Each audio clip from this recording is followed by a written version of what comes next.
Which one of the following animals has two separate circulatory pathways? The correct answer will be option D, whale. Because whale, being mammals, have double circulatory system which consists of two separate circulatory pathways, that is the pulmonary circulation and systemic circulation. In pulmonary circulation, it carries blood from the heart to the lungs for oxygenation and back to the heart.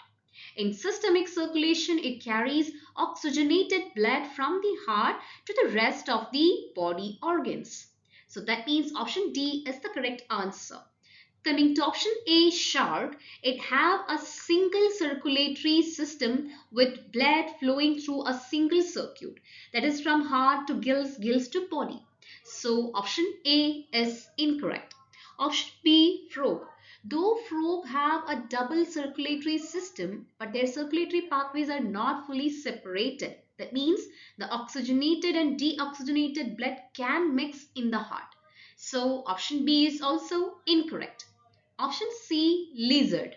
Lizard also have a double circulatory system but with partial separation of oxygenation and deoxygenation in the blood, though not as completely as in mammals. So option C is incorrect.